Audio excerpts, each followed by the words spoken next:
बिस्मिल्लाहिर्रहमानिर्रहीम। अस्सलाम वालेकुम नाज़रीन, मैं हूं अहमद फ़वाद और आप देखते हैं मुझे मेरे यूट्यूब चैनल और फेसबुक पेज पर।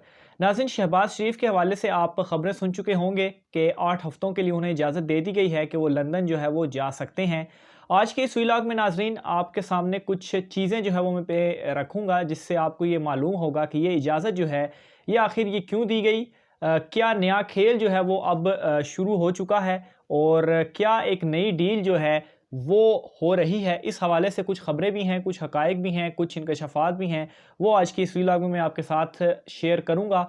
और साथ-साथ आपको ये भी बताऊँगा कि फ़वाद चौधरी साहब, उनकी जानिब से एक बयान आया है जिसमें वो ये कहते हैं कि ये जो फ़ैसला है ये कानून के साथ खिलवाड़ है। बहुत सारे लोग भी इस हवाले से तनकीद कर रहे हैं, सोशल मीडिया पर भी कानून के साथ खिलवाड़ और दीगर बातें जो हैं वो कर रहे हैं। लेकिन ये खिलवाड़ असल में है क्या? कैसे खिलवाड़ है? वो ये तो कह रहे हैं कि खिलवाड़ है, लेकिन इसमें क्या ऐसी चीज़ें हुई जिनसे ये पता चलता है या जिनसे ये तासुर मिलता है कि ये जो है वो एक खिलवाड़ था।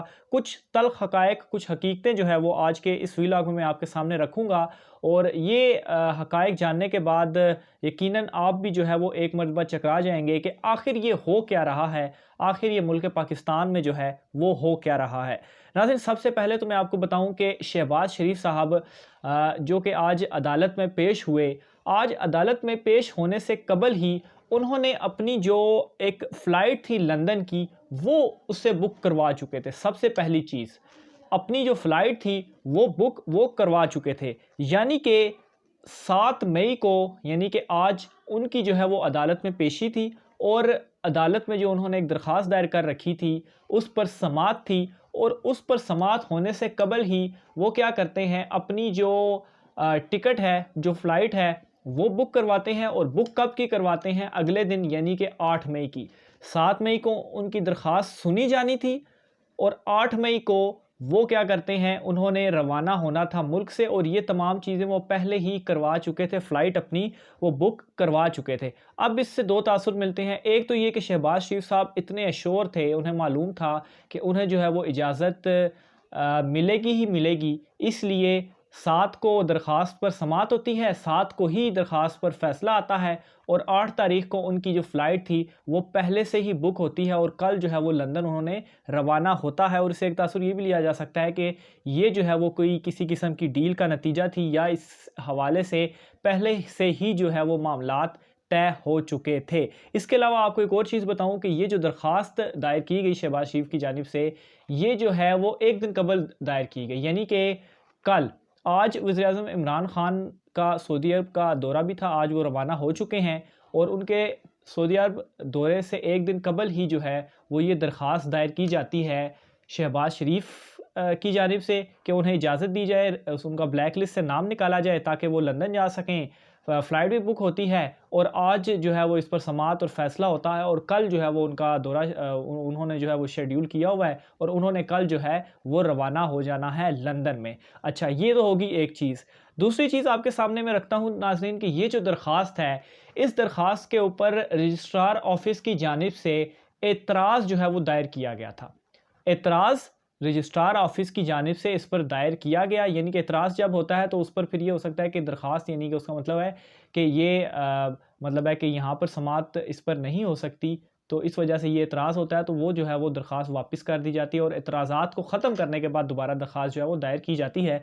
लेकिन क्या होता है कि चंद घंटों के अंदर ही एतराज़ात रजिस्ट्रार ऑफ़िस के जो हैं वो दूर होते हैं और एतराज़ात दूर होने के बाद वो जो दरख्वास्त होती है वो समाअत के लिए भी मुकर्रर हो जाती है। यानी कि नाज़रीन, ये बड़ा एक स्पीडी जस्टिस की भी एक मिसाल है कि कितना स्पीडी जो है वो जस्टिस सिस्टम है, वो जो है वो कितनी जल्दी से ये काम जो है वो हो रहे हैं और ऑब्वियसली दुआ गो हैं कि जो एक आम आदमी है उनको भी इसी तरह से एक स्पीडी जो जस्टिस है वो मिले और ताकि वो जो दर बदर की ठोकरें हैं वो ना खाएँ, क्योंकि शहबाज शरीफ साहब का जो ये मामला है, ये केस है, एक दिन दरख्वास्त दायर होती है, अगले दिन एतराज़ होता है, फिर एतराज़ भी ख़त्म हो जाता है, दरख्वास्त पर समाअत भी होती है और उस दरख्वास्त पर अगले दिन ही जो है वो फ़ैसला भी आ जाता है।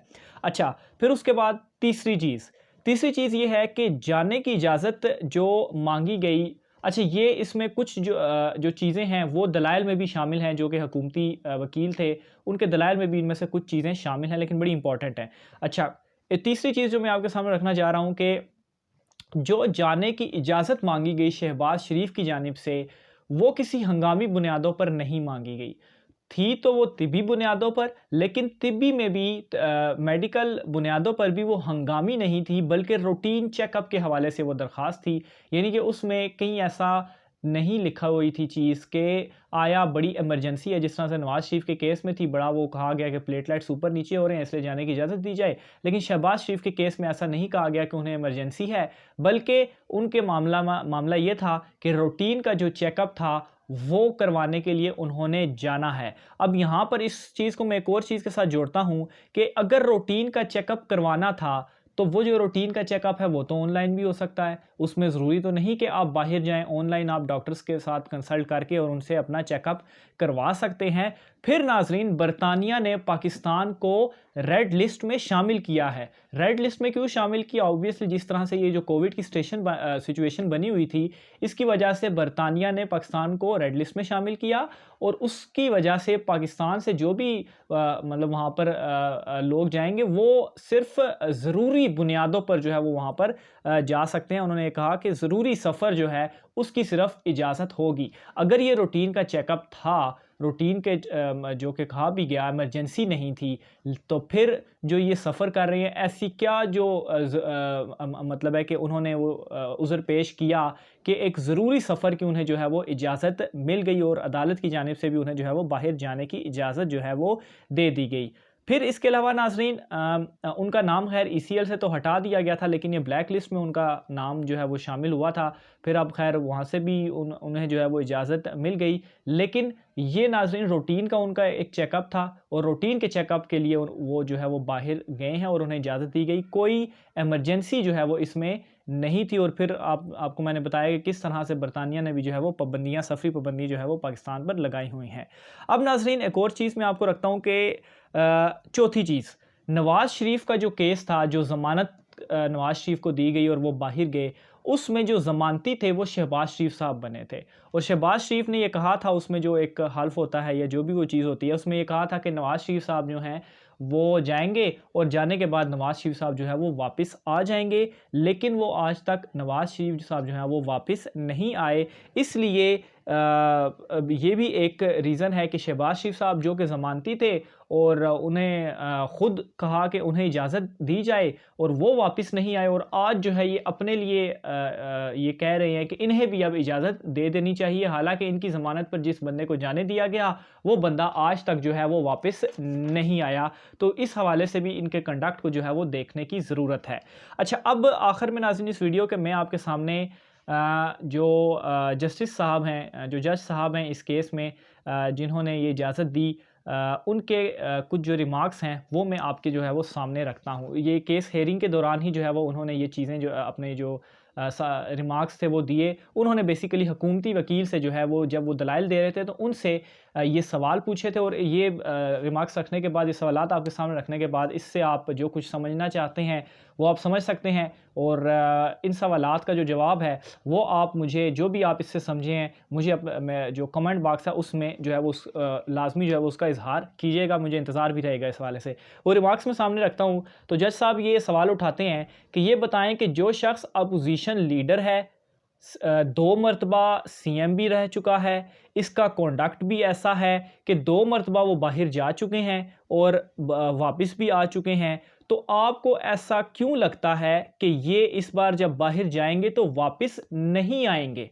अच्छा, मज़ीद वो कहते हैं कि आप इनकी बात पर क्यों यकीन नहीं करना चाह रहे, यानी कि शहबाज शरीफ साहब की बात पर यकीन क्यों नहीं करना चाह रहे कि ये इलाज की गर्ज से जाएंगे, चेकअप करवाएंगे और वापस आ जाएंगे, तो इस बात पर आप यकीन जो है वो इनकी क्यों नहीं करना चाहिए? आखिर आपको ऐसी कौन सी एश्योरेंस चाहिए कि आप कि शहबाज शरीफ साहब जो हैं वो वापस आएंगे? तो ये जज साहब के जो है वो लाहौर हाई कोर्ट के ये उनके रिमार्क्स से जो मैंने आपके सामने रखे। नाज़रीन, अपनी राय का इज़हार ज़रूर कीजिएगा। आज के व्लॉग में इतना ही। मुझे इजाज़त दीजिए। अल्लाह हाफ़िज़।